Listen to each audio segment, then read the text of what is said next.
നാടിന്റെ ആവശ്യങ്ങൾക്ക് മുൻപിൽ മുഖം തിരിച്ച് കേരള സർക്കാർ. ടി.എൻ. ഹരികുമാർ. മണർകാട്. കോട്ടയത്ത് 10 മാസത്തിനിടെ നായയുടെ കടിയേറ്റത് 19,122 പേർക്കാണ്. ശരാശരി ഒരു മാസം 2000-ഓളം പേർ കോട്ടയം മെഡിക്കൽ കോളേജിൽ ചികിത്സ തേടുന്നുണ്ടെന്നാണ് കണക്കുകൾ സൂചിപ്പിക്കുന്നത്. അതിൽ പകുതിയിലേറെയും തെരുവ് നായകളുടെ കടിയേറ്റ് എത്തുന്നവരാണ്. തെരുവ് നായ നിയന്ത്രണത്തിന് വിപുലമായ പദ്ധതികൾ നടപ്പിലാക്കുന്നുവെന്നത് പേപ്പറിൽ മാത്രം ഒതുങ്ങുന്നുവെന്ന് BJP മധ്യമേഖലാ വൈസ് പ്രസിഡന്റ് ടി.എൻ. ഹരികുമാർ ആരോപിച്ചു.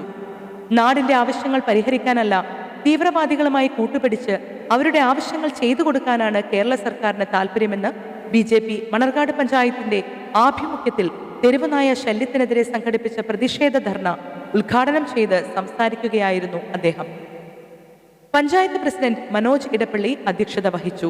വിഷയത്തിൽ അടിയന്തര നടപടി ഉണ്ടായില്ലെങ്കിൽ BJP പഞ്ചായത്ത് ഓഫീസിലേക്ക് മാർച്ച് നടത്തുമെന്ന് മണ്ഡലം പ്രസിഡന്റ് മഞ്ജു പ്രദീപ് പ്രഖ്യാപിച്ചു.